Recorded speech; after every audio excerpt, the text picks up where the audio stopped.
Just a moment ago, my daughter Rebecca texted me for good luck. Her text said, "Mom, you will rock." I love this. Getting that text, it was like getting a hug. And so there you have it. I embody the central paradox. I'm a woman who loves getting texts, who's going to tell you that too many of them can be a problem. Actually, that reminder of my daughter brings me to the beginning of my story, 1996, when I gave my first TED Talk. Rebecca was 5 years old, and she was sitting right there in the front row. I had just written a book that celebrated our life on the internet, and I was about to be on the cover of Wired magazine. In those heady days, we were experimenting with chat rooms and online virtual communities. We were exploring different aspects of ourselves, and then we unplugged. I was excited. And as a psychologist, what excited me most was the idea that we would use what we learned in the virtual world about ourselves, about our identity, to live better lives in the real world. Now, fast forward to 2012, I'm back here on the TED stage again. My daughter's 20, she's a college student. She sleeps with her cell phone. So do I. And I've just written a new book, but this time it's not one that will get me on the cover of Wired magazine. So what happened? I'm still excited by technology, but I believe, and I'm here to make the case, that we're letting it take us places that we don't want to go. Over the past 15 years, I've studied technologies of mobile communication, and I've interviewed hundreds and hundreds of people, young and old, about their plugged-in lives. And what I've found is that our little devices, those little devices in our pockets, are so psychologically powerful that they don't only change what we do, they change who we are. Some of the things we do now with our devices are things that only a few years ago we would have found odd or disturbing, but they've quickly come to seem familiar, just how we do things. So just to take some quick examples, people text or do email during corporate board meetings. They text and shop and go on Facebook during classes, during presentations, actually during all meetings. People talk to me about the important new skill of making eye contact while you're texting. People explain to me that it's hard, but that it can be done. Parents text and do email at breakfast and at dinner while their children complain about not having their parents' full attention, but then these same children deny each other their full attention. This is a recent shot of my daughter and her friends being together while not being together. And we even text at funerals. I study this. We remove ourselves from our grief or from our reverie, and we go into our phones. Why does this matter? It matters to me because I think we're setting ourselves up for trouble. Trouble certainly in how we relate to each other, but also trouble in how we relate to ourselves, in our capacity for self-reflection. We're getting used to a new way of being alone together. People want to be with each other, but also elsewhere, connected to all the different places they want to be. People want to customize their lives. They want to go in and out of all the places they are because the thing that matters most to them is control over where they put their attention. The social web can do more good in the world than it can do bad. And it's the choice of people and the people who are using it as to what they want to do with it. Do you think, going back to connecting us, do you think that social networking is irrevocably changing our relationships one with another. That is almost a logical progression from what the web is about in a way. That it's about connecting, and that this is actually going to change human relationships in a way. I think the web's about a lot of things. The web is about, it's connecting humanity. All right, the web is humanity connected. That includes a lot of things, and friends is one of them.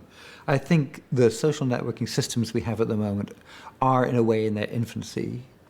Typically, they allow you to deal with the concept of a friend and a photograph, and whether a friend is in a photo, and where I'm going. But in fact, my life is much more complex than just having a set of friends. I have all kinds of groups. I want to share different things with different people. I want to go through different sorts of social protocols that you might do on the web, like figuring out where to meet. I will do with business colleagues. And figuring out whether what sort of a film would be good for me to watch, I will do with my friends, perhaps.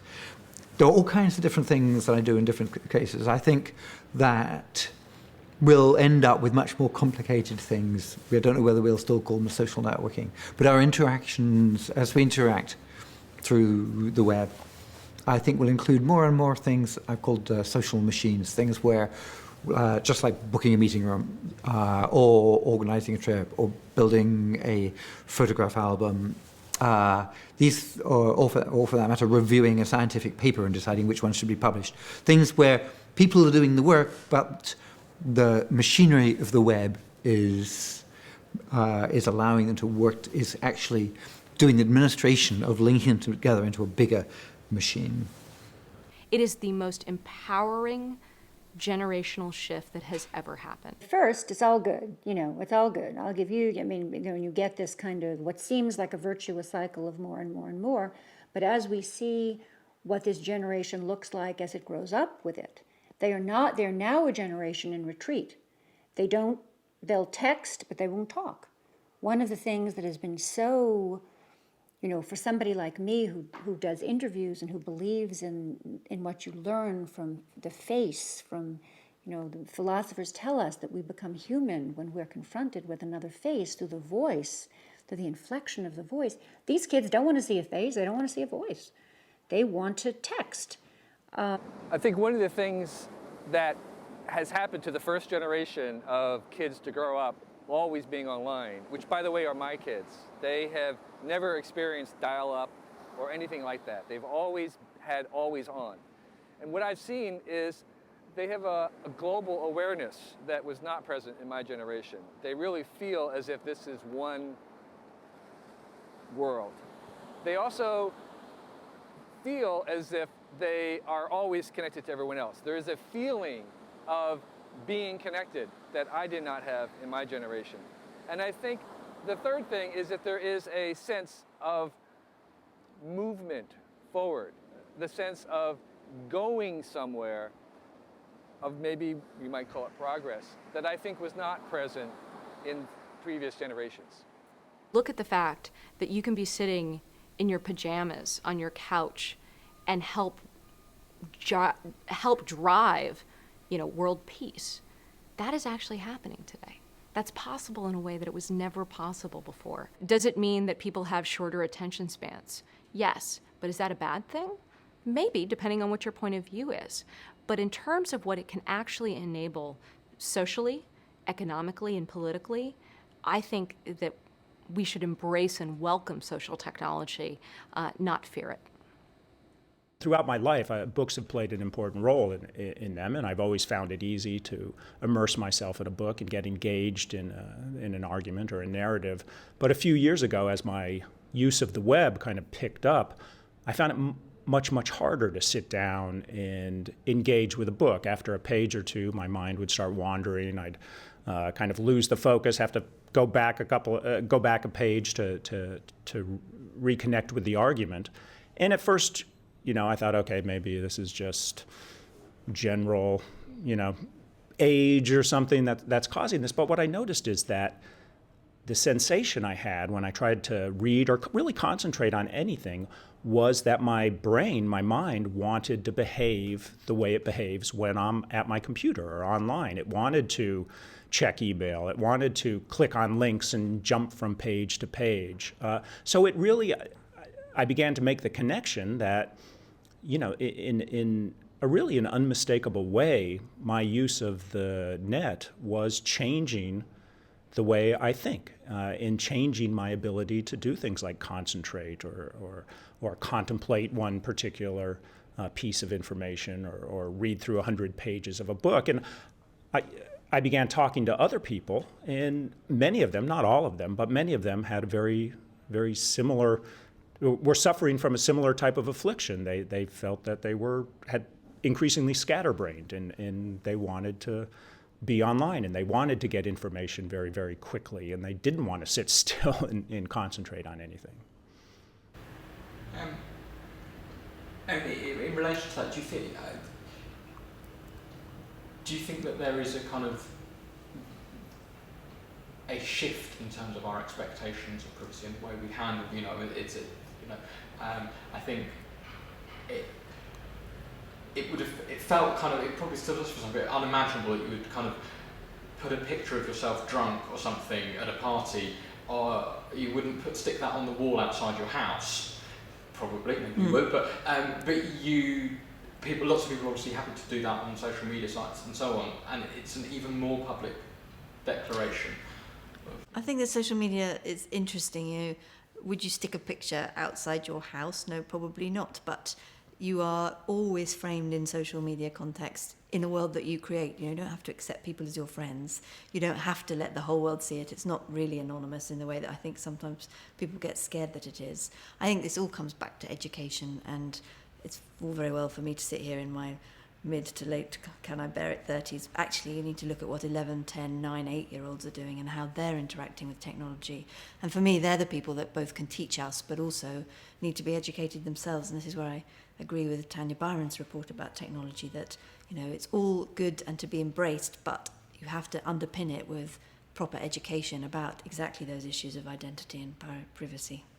Well, I think this generation has a sense that information wants to be free and information about themselves wants to be free. And in a way, there's a kind of self-surveillance that I think that young people don't think about in political terms. What do you think is what's the essence of the power of the web? Why did it take off, if you're going to pick on one particular aspect of it? I think it's nearly impossible to pick on one aspect. I know that it's very helpful for people to have, this one thing is the reason why I was successful, but the only way I could characterize it is that it's just a tool. It's a tool that makes things that we do in our everyday lives so much more rich and easier and convenient and fun. And the essence of it for me is that there isn't a predetermined, way of behaving on the web. It's what you make of it, and that's true for a business, and that's true for an individual. And it's that tool and the power of that tool that you can use as an individual that I think is what makes it so kind of unquantifiable, I guess.